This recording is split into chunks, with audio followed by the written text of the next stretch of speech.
Good evening, everybody. And it is a real pleasure, as I said to some people coming in, to see real human beings again and welcome you. And actually, as the first of our parent information evenings, we've got a whole season of them. This beats the proms for seasons, but we are doing every year group, and you are the first to kick off this particular season of events. So it really is lovely to see you all, and thank you so much for coming out and joining us this evening. For those of you who don't know me, my name is Philip White, and I am head of school here at Hayesfield. We've recently undergone some changes in our structure, our management structures. A lot of that's to do with us joining the Multi-Academy Trust, that is the Midsummer Norton Schools Partnership. So we are on the next stage of a really exciting journey of working in collaboration with schools across North Somerset, but in particular in setting up a Bath hub, which is working with St Mark's and Beeching Cliff. So there'll be lots more things to look out for. Watch this space in terms of collaborations between us and with the two sixth forms, particularly at Beeching Cliff and Hayesfield. So there's lots of things that will be going on where we will be working together and really looking to benefit the education of youngsters across the city of Bath, as well as those who come through our doors.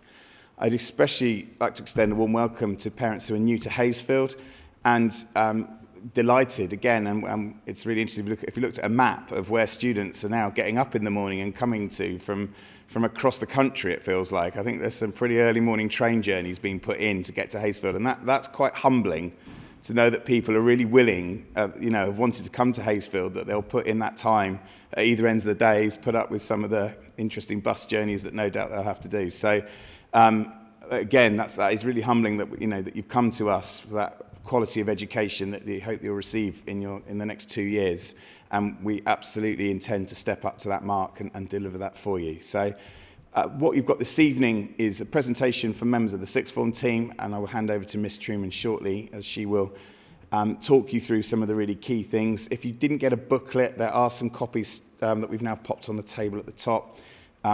Is it electronically on the website? There we go. So yeah, and we're looking to, I would point you in the direction of the sixth form parts of the website. There is, and we're going to be really building that. It does need a bit of a rebuild and adding stuff, but there's a lot of subject-based materials on there as well. I know a number of you looked at that for the subject information, but we're intending that to be a good go-to place for information about sixth form activities, as well as for students accessing curriculum information and all those things. So without further ado, I will hand over to Ms. Trueman. Thank you very much. Thank you very much. And again, I'll just reiterate what Mr. White said. It's really lovely to see you in person. I know that so much of all the recruitment decisions were virtual this year, so it's really nice to have people back in the building. And the students made a fantastic start this week.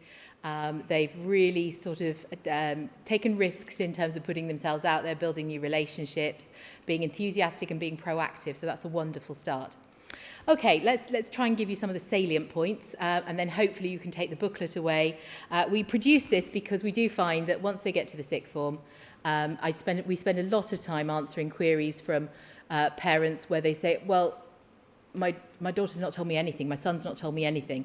So we thought, well, actually, if we hand this out, this is hopefully a good chunk of some of the things you might need to know through the year, and at least gives you a starting point for conversations. Okay, so key people, first of all, obviously it's myself. I'm Catherine Trueman, and I'm the Director of Sixth Form. And then also David Rutt, who is the Deputy Head of Sixth Form, who's just down here at the front, and you'll hear from in a moment. And also Helen Gulliford, who is the Pastoral Manager, and she's a really key person I'll talk about in a moment. So my focus is really about the curriculum structure in the sixth form. I run, as well as helping to make sure the timetables are all up to speed and sorting out glitches and things like that. I'm also in charge of making sure that the students make the progress they should, but also looking at moving them on to appropriate choices post-18, working with Miss Langford-Lasney, I'll talk about in a moment. And so that also includes some of the vocational programs that we run to support students over the 2 years, like Pre-Teach for any students interested in working in the education sector. And we call it the Oxbridge programme, but it's really all elite universities programmes. And that's completely based on what students can join that when they want to. Anybody who aspires to those kind of courses or medical courses, early entry courses, can join that, and it's an extra level of support. We meet periodically to give them the advice and guidance they need on that. Mr. Rutt is in charge of the tutor curriculum, and we call it PSHE, but it's really life skills. He is also fantastic as a scientist at doing some of the data crunching to help me with checking that everybody's on track and progressing in the right way. And also developing some leadership projects along with Mr. Morris, I'll talk about in a moment. All of your sons and daughters have a tutor who they will see every morning. And their tutor, we're so lucky with our tutor team. They're really experienced in working with sixth form students and working to help them achieve their ambitions. And they will take an overview of their progress and well-being, help them to make sure they know where they're going during a week and what they've got to do. And also, they will be the key person. I will always telling the students to invest in that relationship with their tutor, because that's the person who will put together their reference for either employment or for university applications at the end of it. So the better their tutor knows them, the better that reference is going to be able to be, because they'll be able to write lots of wonderful things about them. Mrs. Gulliford, she is a non-teaching member of staff because we're very lucky to have her. She's based in the sixth form office, and she's the pastoral manager, so she's responsible for the students' well-being. She's the frontline communication with you as parents, and also one-to-one support for the students as they need it. And she also takes an overview of attendance for the students as well. So, other ways in which we can support students. There are some students who have come in with exam arrangements with the exam boards. You might have had, if they had sat their GCSEs, they might have had exam arrangements for extra time or rest breaks, depending on their needs in their exams. If you're an external student and they have come in from another school and they had those arrangements in place, you should have something called a Form 8. If you haven't got it, you can contact the school, your previous school, to give it to you. And that we will need to get that to Miss Chappelle, who is the exams access arrangements officer. It's not urgent at the moment, but we do like to know about it at this stage so that we can make sure we have everything in place for when they need it. If you have any other queries about exams, you can contact the exams office directly, but hopefully that won't be an issue for you for the next few months. And anybody who has any queries about special needs, our Senko is Mrs. Hayden, and you can contact her on that address. As we said, this will be coming out to you as a PowerPoint and as a recording, so please don't worry about trying to scribble down email addresses at this point. And the key people's contact details are also in the handbook for you. Other key people, we have Mr. Morris, who is a new member of staff, and he's going to be in charge of some of the extracurricular opportunities for students, but also developing their life skills like leadership. He will be also running the LEAP offer. That for the people new to Hayesfield, that's the extracurricular offer after school, and a whole range of opportunities there for students. And as I mentioned earlier, Miss Langford-Lasney, she's based on this campus, and she is the lead for post-16 careers. So she will be speaking to you a little bit later on and telling you a little bit about some of the things that we help students with there. So I'm not going to read all of these out to you, but our expectations of students are that fundamentally that they act as a role model in all things for the whole school community. So they act as a role model in their attire, they act as a role model in their behaviour, and they are leaders of the school community. And we want to give every member of the sixth form the confidence to take on a leadership role and develop that, something which will help them carry forward into their working life and into higher education throughout their life. The dress code, I think we've already sent out, and I know it did cause a little bit of a ripple, but actually this is the dress code we've had for several years, but it's nothing extreme. Students are allowed to wear jeans, they just can't wear ripped jeans or low-waisted. What we're trying to specify is that we want students to have the freedom to express themselves through their appearance, but in any institution they go into in life, so workplaces have different expectations of attire, Lots of institutions have different expectations of attire. And so what we're trying to help them develop is that ability to understand that you have to test the water in your particular institution and understand what the limits are of that institution, but within that you have freedom. So just a couple of examples. Again, we're not expecting students to wear suits. As I said, jeans are acceptable. Jumpers are absolutely fine. There are just a very few specific things on that list which are not acceptable. Now, the new curriculum structure has been around for about 4 years now, but I still feel that just maybe there might be a generational thing that hasn't quite got there. AS levels still exist, but they're no longer linked to full A levels. So we don't really offer AS levels anymore. The courses that your students are doing, where they are doing A levels, they are full A levels, and they will do them for 2 years. There are a small number of people who are not absolutely certain, having started, which 3 A levels they want to do or which 4 A levels. We have a small window of opportunity, 2 weeks, for them to make that decision. So anybody who's come to us and said, look, I've picked these, but I'm really not sure about them, we've said, look, go and try the lessons, talk to the teachers, see what you feel about it, and then at the end of next week, I'll be giving the Year 12 the notification that if they want to make any changes, this is now where they have to make them. After that, the subjects they have, that's them for 2 years. And because with A-levels, I know they do fewer subjects, but the content for each subject is huge. So if they're coming in October, at the end of October or the end of November wanting to change, it's too massive for them to catch up. So it's really important that they do make the best use of these 2 weeks to just be absolutely certain that these are the subjects that they want to carry forward. So, attendance. The weekly structure, schools, they should be heading into school at 8:20 because tutor time starts at 8:30. School finishes at 3:15. And for Year 12 in Term 1, we do like all students to be on site between those times. We know that some of them will have study periods, and that's deliberate. But the point is, in Term 1, they're learning to use that independent study time.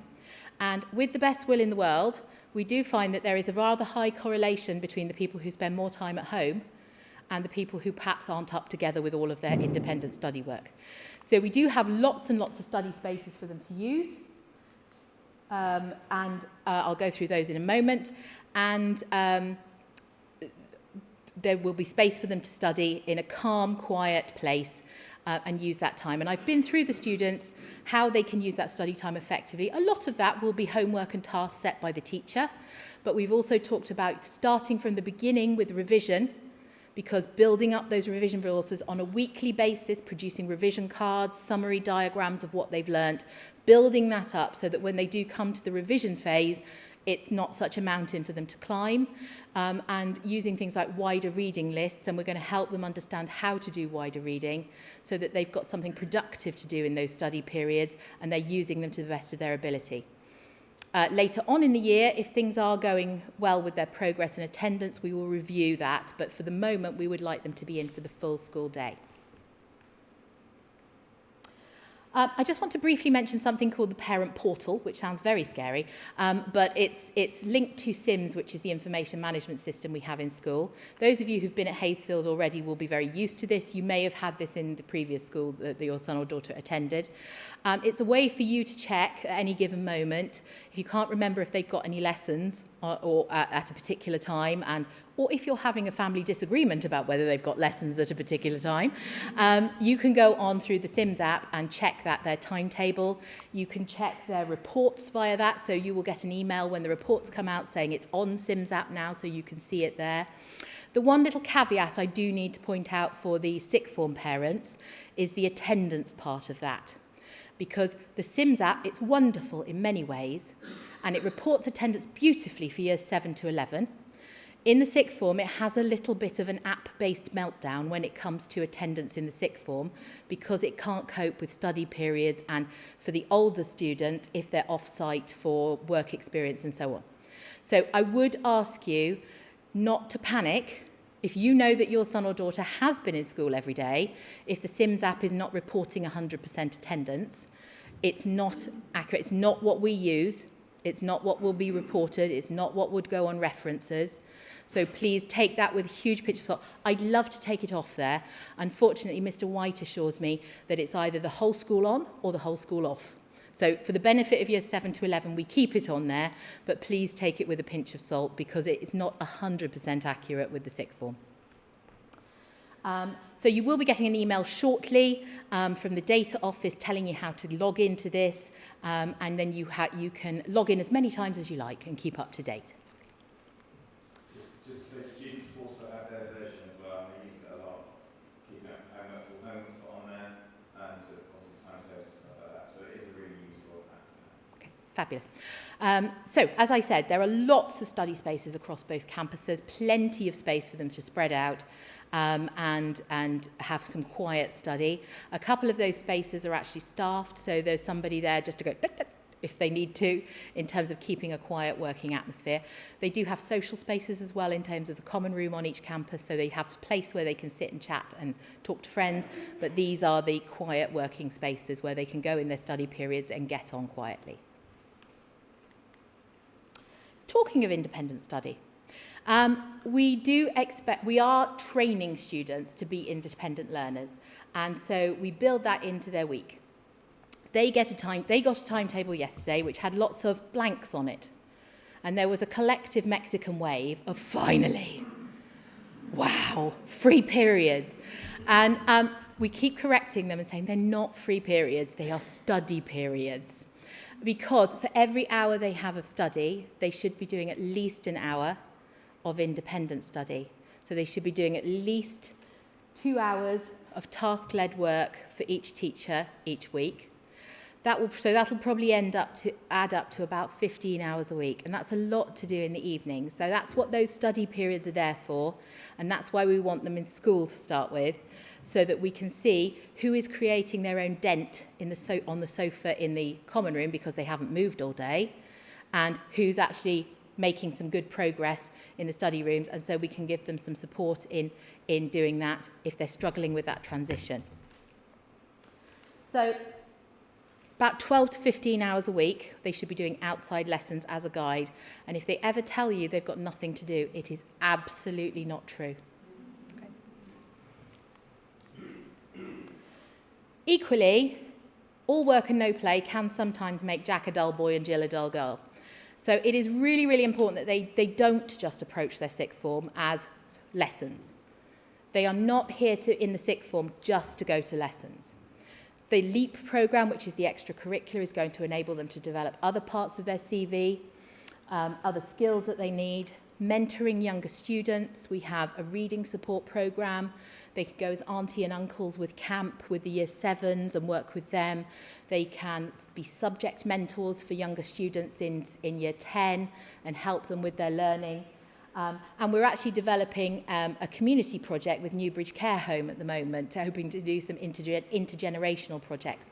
So there's a plethora of things that they can get involved in, something that interests them. And when we talk about them taking risks in the sixth form, this is what we mean. Don't just treat sixth form as go in for lessons, go home. That will make it a very negative experience because it won't have anything enriching in it. And it's really important that they look at the whole person as they move through the sixth form. A new innovation this year is sixth form PE. There was a small percentage of the year group who went, what? What are you talking about? I've left PE. It's on the timetable as PE because we're lucky enough to be able to staff it with PE teachers who can help them do some sport. I've been round and talked to all of them and said it's about well-being, not necessarily team sports for everyone. So they will have a meeting with the PE teachers next week for their first lesson, and they will be asked to make suggestions what they would like to do. So some of them will want to do netball, hockey, rugby, cricket. Great. I really want some teams, and I want to kick some butt up the road. But for others, they're not into team sports. That's fine. You know, if they want to organise some yoga, they can have a space and do some yoga in that hour. It's about their well-being. If they want to bring their bikes to school and do 2 tunnels bike ride in that time, they can do that. If they want to do some Tai Chi in the gardens, I'll go and join them. It'll be lovely. But I want them to approach it with an open mind, because I think the first reaction sometimes is, well, I've left PE behind, I don't want to do it. It's a real opportunity. And if they go along to that first meeting with an open mind and some good ideas, we will do our absolute best to make it happen for them. And there's a real opportunity there to enrich their week. Fingers crossed on the travel. I have plans, I have ideas. I don't want to announce them tonight because borders are still shut, so it would be a disappointment if it didn't happen. But we want to get that travel up and running as soon as we safely can. So please rest assured that we are looking at ways that we can do that safely, and as soon as that's possible, we'll make those offers open to the sixth formers so that becomes part of their experience as well. So in terms of their academic progress, couple of data reports across the year, and those will be available on the Sims app. They will set goals when they get those reports, so it will be a snapshot of where they are at that time and where the teachers think they are going to progress to the end of the year 13. And they will then reflect by themselves and with their tutor, setting themselves some very specific targets for how they can improve over the next few months. And that might mean changing their working approach. It might mean refocusing on specific areas and specific skills and topics. But we'll give them the support and guidance to make good use of those reports and snapshots that will be sent to both them and to you. We've already sort of mentioned Mrs. Gulliford's role and the tutor's role, but both of those together are about providing them with a pastoral support system that if they're having any issues, if they're having any problems, we would far rather they told us early and we can support them and try and help them find a solution than they kind of let it all build up and it created a bigger problem later on. So communication is absolutely key with any of the adults in the sixth form team. So, keeping informed. That's always a challenge in the sixth form because they're the one-year groups that we let run free. So it is a bit of a nightmare sometimes trying to A, find them, and B, get them to be where you need them to be at the right time. So, they all have a school email address which will be functioning shortly. And that is our main method of communication. The teachers will email them, they can email the teachers, I will email them, Mr. Rutt will email them, occasionally Mr. White emails them. And they must check their school email regularly because that's the main way we get hold of them. On top of that, Mr. Rutt slaves away on a Sunday producing something called Weekly Notes, which is an email bulletin. It goes out to every student on a Monday morning. And in tutor time during the week, the tutors also pick up that weekly bulletin because it's basically our little Bible of what's happening that week, where they need to be at certain times, who they need to see, any opportunities that have come up for things they could join, any online external lectures we've heard about that might be useful, even work experience opportunities, or actually, as we move into year 13, apprenticeship opportunities as well. So do keep an eye on that, and attached to that every fortnight, there's also a careers bulletin as well. We have the website, of course, which is already there, but we'll continue to build on that. And there is also a Twitter account and an Instagram account for Hayesfield 6 that you can access, and pictures of nice things that have happened will be going on there and reminders. So in terms of you supporting your son or daughter in their journey through the sixth form, it is a kind of guide, as you know, it's a guidance role, but I think you can encourage them, particularly things like wider reading. We have some wider reading lists on the website, and we're going to be adding to those further, and teachers will also be making suggestions for wider reading in lessons. Encourage them to do that. So ask them to talk to them about what they've read over and above their textbook, because that will encourage them to just dip into those things and get that breadth that they're going to need to succeed. There are personalised learning checklists, which for the uninitiated is a list of everything they've got to know in that particular topic, and then they can go through and they can rag rate themselves, green, amber, red for each one. Teachers will ask them to do it periodically, but they can also do it themselves when they're prepping themselves for revision, so they can identify where they've got strengths and where they need to focus on. Again, the website is helpful. The website also has suggestions for local events or museums or books and so on, or even internet sites that they can use to develop that wider reading.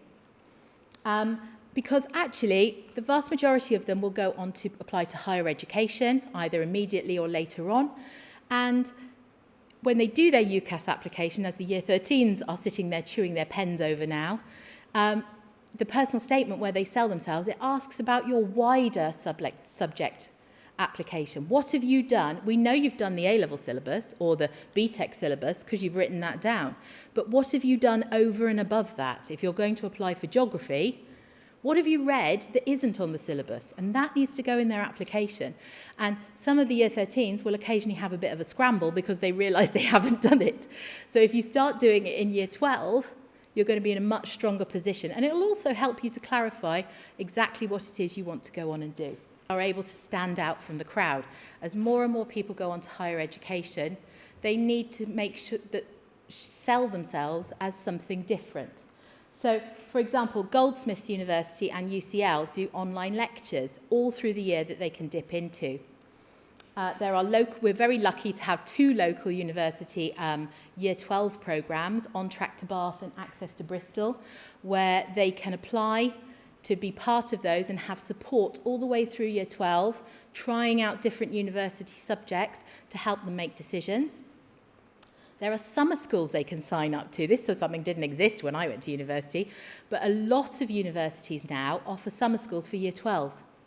So they can go and try a particular subject, or if there's one A-level they want to do a little bit more in depth, they can sign up for that in a summer school.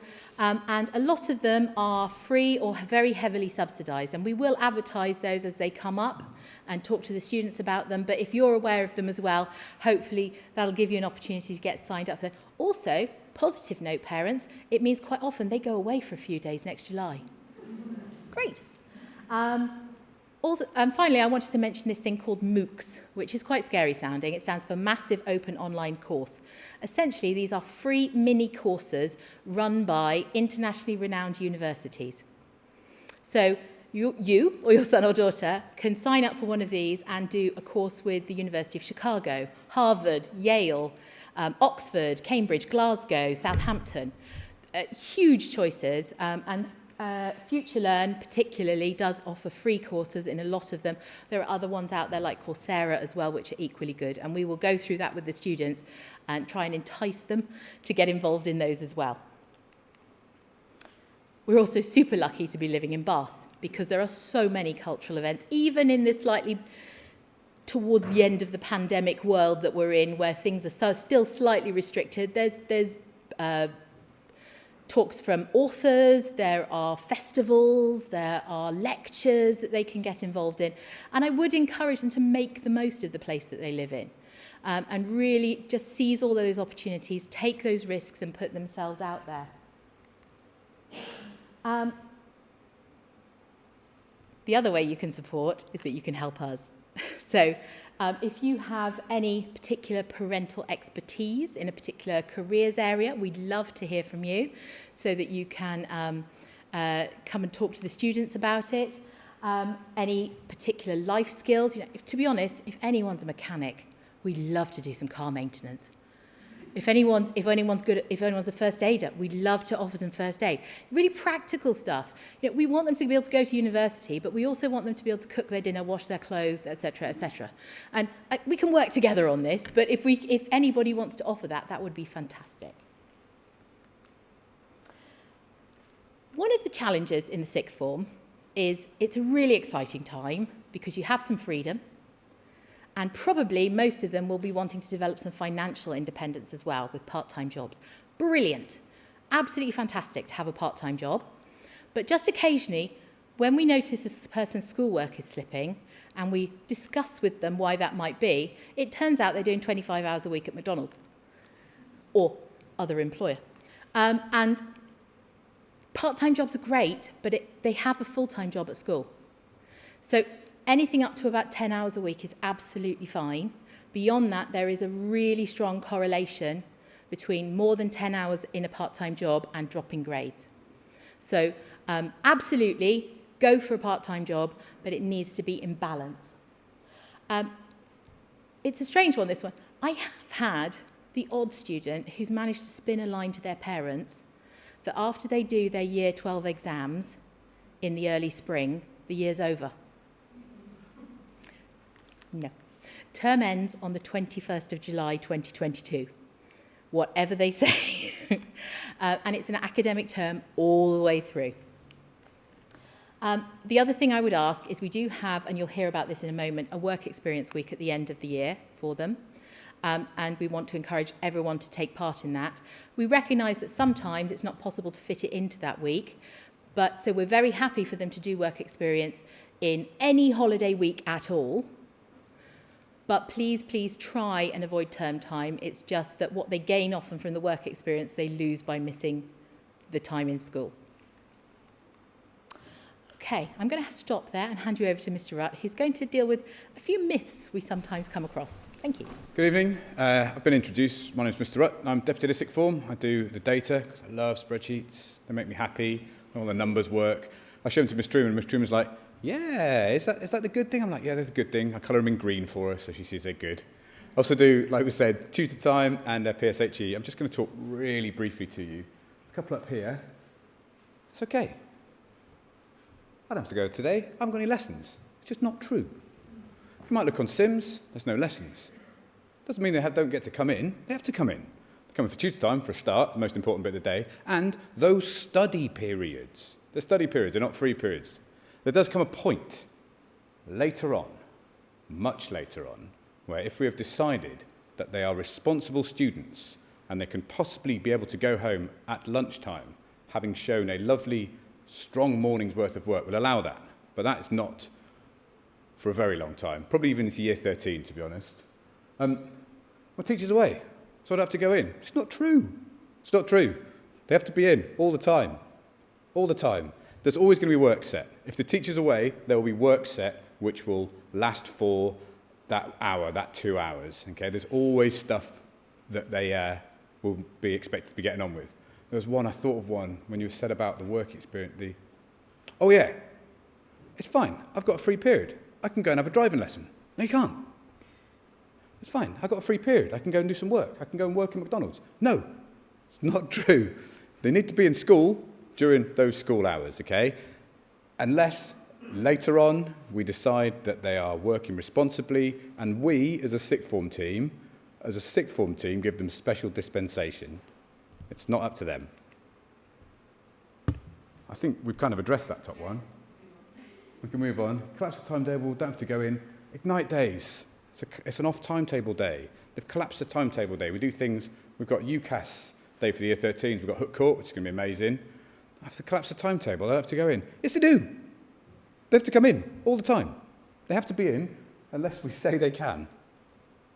Other than that, they have to be in all the time.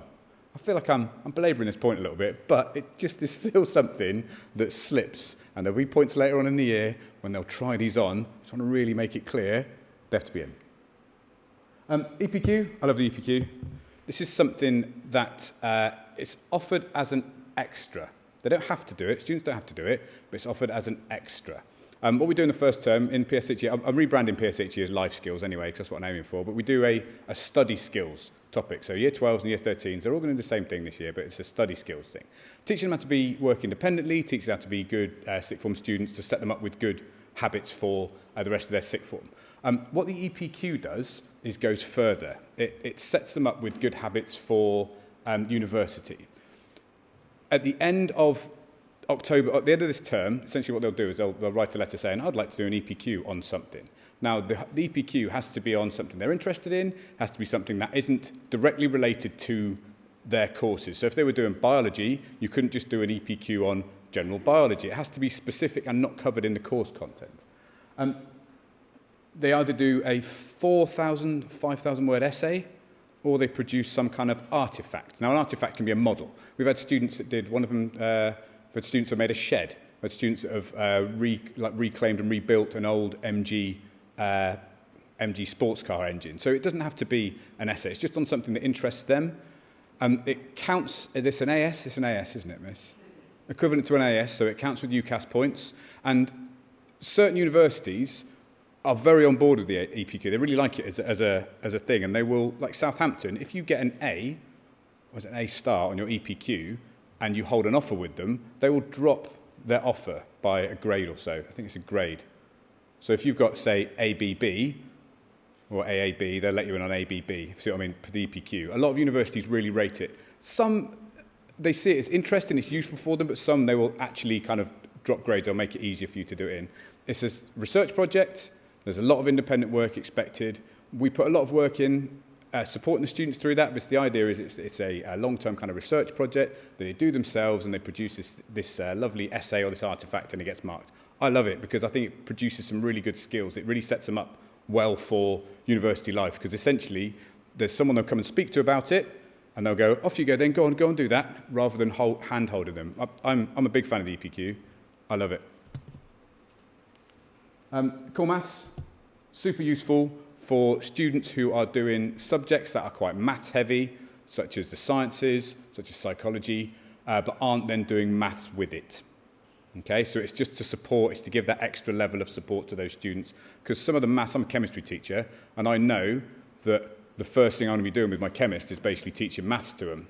And over the course of 2 years, that maths will get more and more challenging. And if you're not doing A-level maths alongside it, then it can prove problematic. But core maths is a support with that to help those students not be left behind.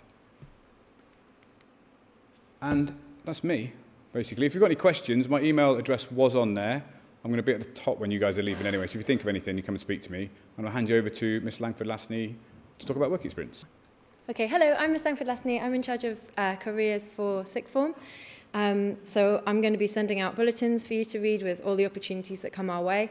But I just want to talk to you really briefly this evening about work experience and a trip that we're running.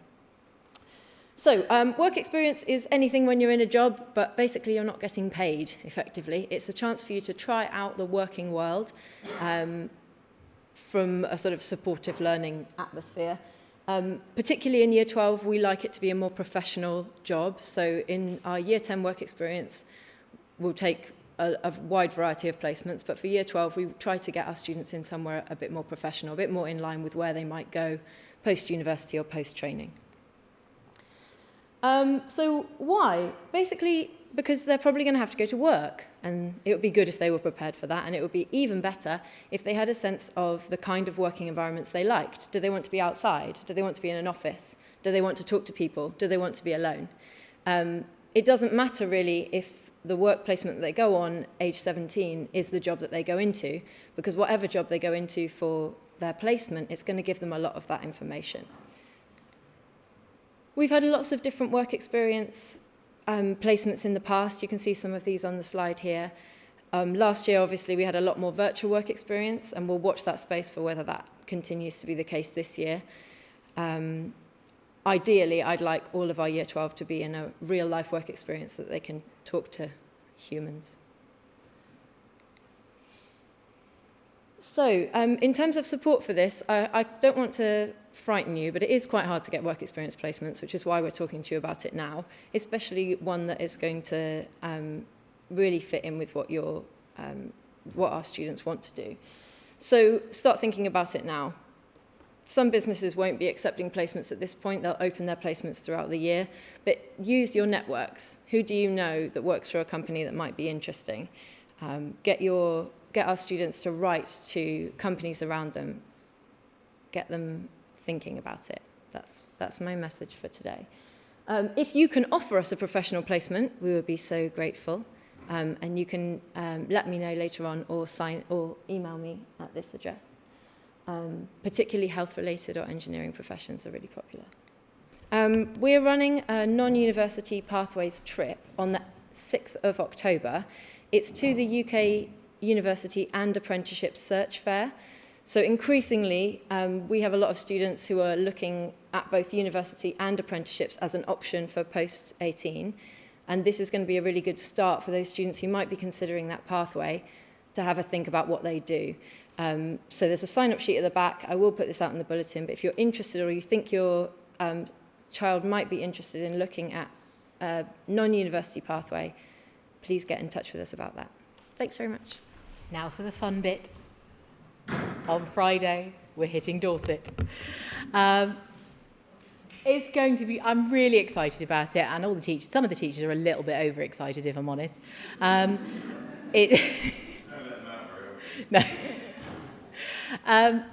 This is Hooke Court. It's absolutely beautiful there. So it's in Bemster, which is just North Dorset. It's just sort of between Yeovil and Chard, so it's not too far, although I did warn the students that the windy roads mean it probably takes us about 2 hours.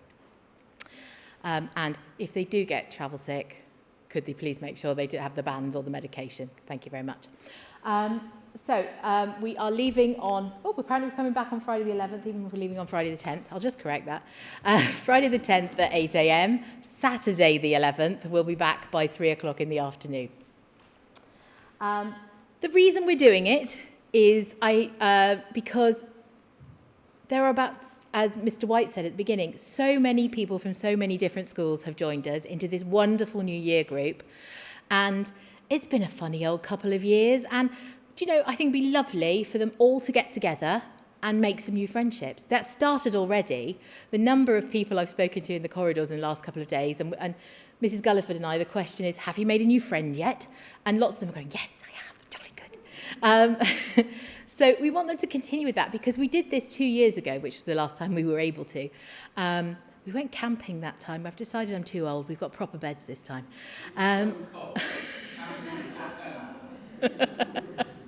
It was really cold. Proper beds, excellent. The one requirement. We did it 2 years ago, and some students made friends on that trip who are still with them today. They became friendship groups that carried them through the 2 years, and it was such a powerful thing that I really want all of them to come and have that experience. Also, as we said, sixth form isn't just about the lessons. Sixth form is about the memories. So even if one person falls over in a puddle, that'll be a memory that stays with them. The fact that they had a muddy bottom for half an hour on their sixth form trip. And that's really, really important, that they have those life memories they take forward as well. And that when they leave in 18 months' time, because that's literally all it is, that we're there at the leaving assembly going, do you remember when we did this and we did that? So we're really looking forward to all of them coming. You will get an email tomorrow as parents with the emergency contact numbers so that you're good to go. So there is, during the school day, of course, you can phone school and they will be able to get hold of us. We have a mobile number which the teachers on the trip will have. So if there's anything that happens, we would ask you to restrict it to emergencies, not sort of, I'm popping down Tesco, do you want this or do you want that? So if it's just emergencies, please. And there is also a phone number there for Hooke Court, and we'll get all of that out to you so that you can feel safe and secure. But I think we're going to have a lovely time. And if you haven't had you should have had the kit list already, but if you want another copy, it's here. It's a little bit over the top because it does say things like thick sweaters, perhaps not, given the temperature. But fundamentally, they need a change of clothes, some overnight stuff, and a towel. And then we're good to go. They need to bring a packed lunch for Friday, but dinner on Friday, breakfast on Saturday, and lunch on Saturday are all covered. And there's a series of activities they're going to be doing over the 2 days, and hopefully it'll be really exciting. And we're having a big barbecue on the Friday evening. So we're looking forward to seeing everybody, and I'm sure we'll have an amazing time. And there will be lots of photos as well. Okay, and if there's any worries about the dormitories or anything, it's literally one night. And they're going to be in dormitories of 6 to 8, so there'll be somebody to chat to. Hopefully, they'll only be in the dormitories when they're sleeping. Maybe. They will... there are bathrooms in the buildings as well, indoor bathrooms as well, so we're not asking you to go do camping bathrooms and things like that. So it's a very straightforward thing. Hopefully it'll be a really exciting thing, and it'll be a memorable thing for them as well. So we're really looking forward to that. Okay, so I think I've probably talked enough, and you're probably on information overload by now. But hopefully, if you have any questions, most of the answers should be in here. But equally, don't hesitate to contact us at any point, either myself, Mr. Rutt, Miss Langford-Lasney, Mrs. Gulliford, or just phone the school and ask for help, and they'll put you through to us if you have any questions. Thank you very, very much for coming out. We hope that it's a really positive experience the next 2 years. We're really excited about this year group. They've made such a brilliant start, and they're in a really good position because a lot of them did so much hard work to get those grades, which they richly deserve in their GCSEs. So we know that they can build on that and go from strength to strength. Thank you very much for coming. If you do have any questions on the way out, some of the sixth form team are going to be up in the reception area, so if you want to speak to anybody one-to-one, you'll be able to do that. So thank you very much for coming. Good night.